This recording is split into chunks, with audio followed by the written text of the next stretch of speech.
We're talking with Duane Cox, Chief Innovation Officer at Schoolbox. Duane, great to host you this morning. Indeed. Thank you very much for having me.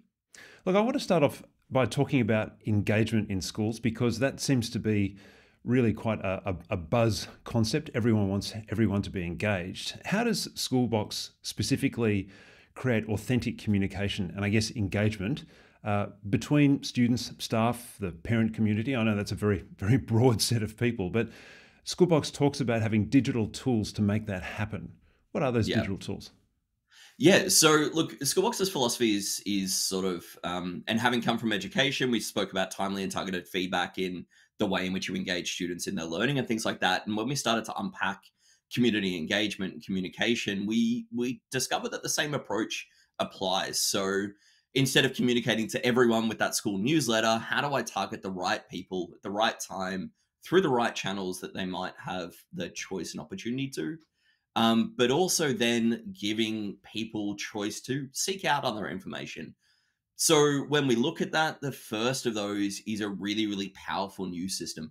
The news system allows you to target everyone in a school right the way down to an individual. And they might be things using data from the student management system like Sentral.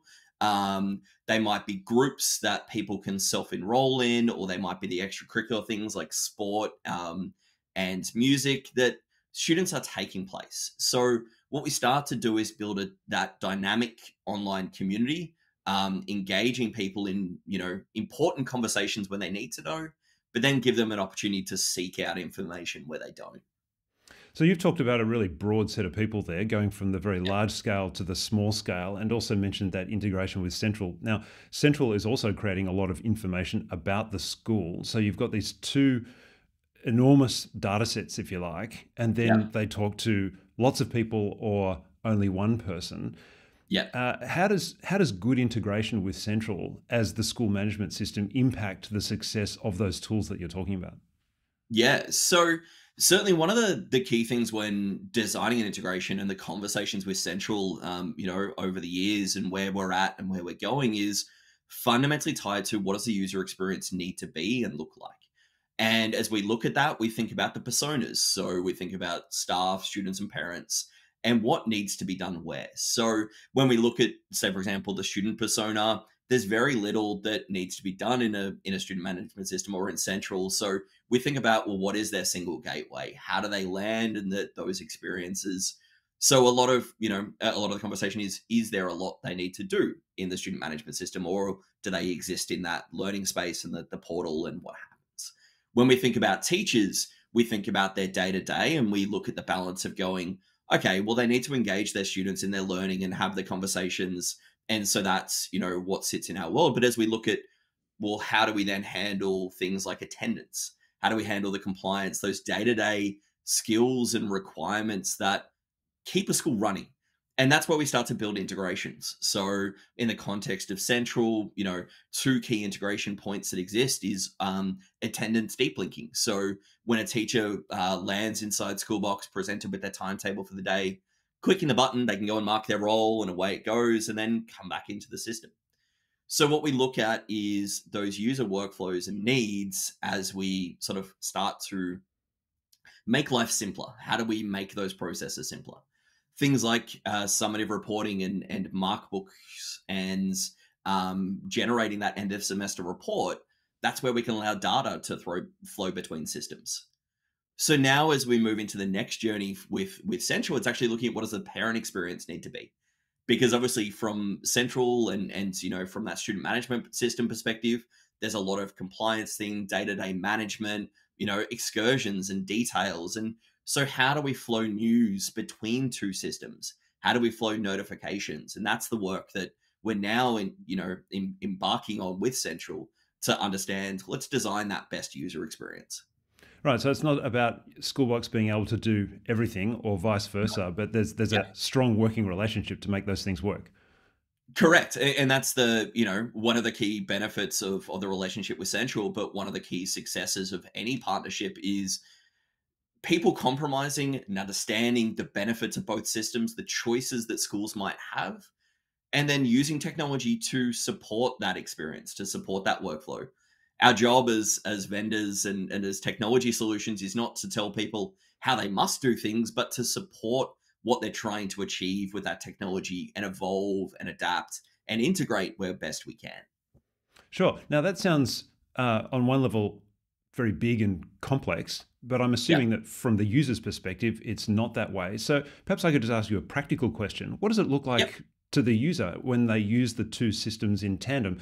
So how have you worked out the navigation so that someone knows that they're working in the learning management system in Schoolbox, or that they're actually now interacting with the school management system as Sentral?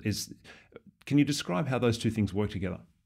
Yeah, certainly. So, we often talk about integrations as there are a few different layers and approaches to what you're trying to achieve. So, the first level of integration is that of single sign-on. And so that ability to, if you click a link in one system, can you flow to the other without, needing to re-authenticate, getting back out the two-factor. And so that first level of integration, we've had in place with Central for a long period of time. And it's designed to simplify that process. But then when we look at the next level of experiences, I need to perform an action inside Central. That's where this idea of deep linking comes about, of going, cool, this action has this context. So the context might be the class. Clicking that link takes you through to Central and the powerful interfaces. If we look at attendance, there's no use us rebuilding attendance with all of the data and Hmm. things that exist. So it links off to the system with all of the rich information wrapped around it. They can perform those actions and then come back. So it's not about, it's not necessarily about wrapping Central in an iframe and people not knowing that it's Central or not knowing that it's Schoolbox, but it's about how do we make sure people land at the right context at the right time and using the technology to do that. So what are the technical factors then that make this work from the perspective of Schoolbox and Central? Like, how have your development teams been working together to make sure that all of this works? It sounds great in theory, but it actually it is. We know it is working. But Yeah. describe to me, for someone who is considering this switch, someone listening to this conversation who's thinking, "Oh, this sounds like a good solution for our school." Do we have the technical competencies? What do I need in my school? What are those factors to make this work? Yeah. So one of the benefits of, the relationship with Central and the relationship of the integration and what we're trying to achieve is we are doing a lot of the heavy lifting for a school. So we are trying to resolve the technical requirements. Central has a great set of APIs that are available that allow us to extract the data so we can go and remove the complexities of connecting two systems from the end user. When we start looking at designing those user experiences, again, this is where getting the two development teams together, and we do that on a frequent basis. And as we design solutions, we bring both businesses together to make sure that what we're doing is aligned, but also not impacting schools and dramatically changing their workflows or what's happening. So this is again the aim of the businesses working together for the mutual benefit of the customers. And then that's also backed up from a support perspective where, if there is an issue or if there is a conversation, we've established back channels with Central to go, hey guys, this isn't working as expected.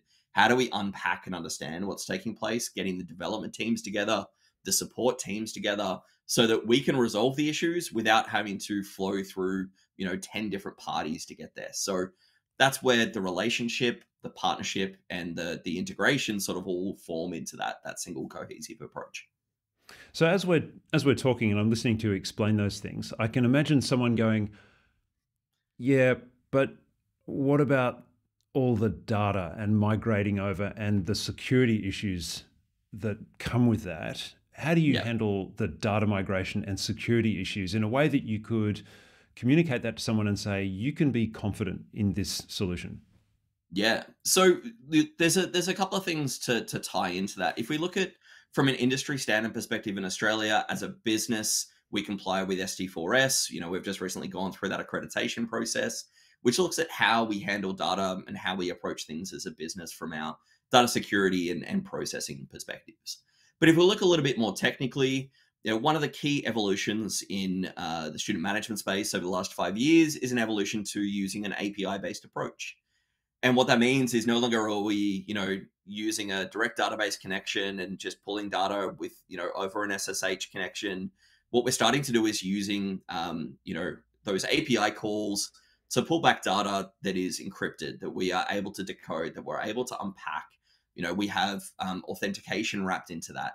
When we look at the data sitting on our side, it's designed to, it is encrypted at rest. We are looking at the data that we need. We're not looking at every piece of data. So one of the benefits of this approach is we really start to provide the opportunity for both businesses and organizations to have the right solution at the right time. So if someone's hearing that going, well, okay, that's great, but it's still a little bit daunting. What would you say to schools who are still just a little bit concerned about a transition like this? Is it a seamless transition? Does it just kind of happen, or is there like a period of shutdown and everything just goes black for a while? So certainly from, if you're an existing Schoolbox school, the transition is actually relatively quick and easy. So just to give you a sense of, in the last 12 months, we've looked at transitioning about 10 to 20 schools, from different student management systems to different mechanisms of connection between direct database and API. What it's really doing is building mechanisms to make that transition easy and not impact that user experience. When we look at it from bringing on board Schoolbox over the top of something like Sentral, to get the actual integration underway, that's less than a couple of hours worth of work.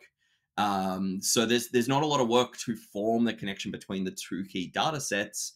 The work is actually more about implementing the solution or the technology. So again, this is where the technology design is in place to make it really, really easy to transition, to change sort of the systems that you have in place.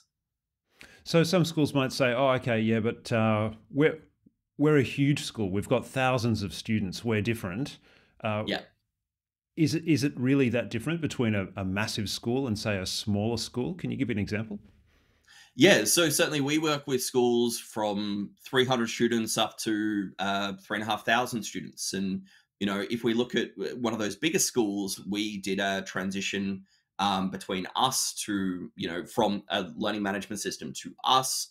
And one of the things about that is, if you've designed the journey appropriately, you bring people on that path, and you look at, just slowly staging your rollout to think about what is important now, what is important in 6 months, that transition can actually be relatively smooth and easy. And if you think through it, you engage with, businesses like Sentral, ourselves, or others, we can help guide through that. We're implementing continuously. We're doing this on a regular basis with small schools up to big schools.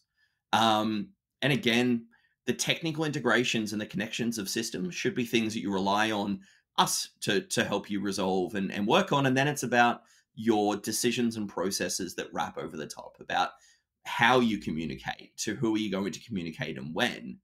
And that's more how you operate as a school, less so about how the systems work together. So let me just come back to the nature of your title, the Chief Innovation Yeah. Officer. Can you give us a bit of a glimpse of what's on the horizon? Okay, it's certainly for us. One big focus that we've had is looking at obviously understanding the whole student. We've been building mechanisms for that for a long period of time, and so it's again working with vendors like Sentral and others to start to bring together all of that data, to start to bring together the experiences and put the information in front of teachers, in front of students and parents when they need it. So looking at a conversation of learning, looking at not just this was your due work item, you're getting at the end of term, but hey, look, this is what engaged tomorrow. This is what engagement looked like at lunchtime. This is what's in place. Fundamental to that is starting to build some strong learning architectures that underpin what's happening. And then also looking at, how do we make teachers' lives easier? How do we remove some of those administrative tasks? How do we, if you look at that big catch cry of AI, Yeah. what is the purpose of that in a system like us? We could rush to market and just put AI everywhere across the system and say that it solves all the problems, but what is the best approach? So is it that as you start to build your learning activities, as you start to build out your experience as a school, can we provide recommendations? Can we provide experiences for your teachers to simplify what's taking place? So, a lot of the research and a lot of the thinking is about how do we make it easier for teachers on a day to day basis, but also how do we bring more engagement of the students and parents into that learning ecosystem as well. Well, Dwayne, it sounds like schools have every reason to be confident in making that transition both now and into the future. And I'd love to talk to you again sometime in the future to see how that AI story pans out. But it's been great Yeah, speaking with you today. Thanks so much for your time. indeed. No worries. Thank you very much.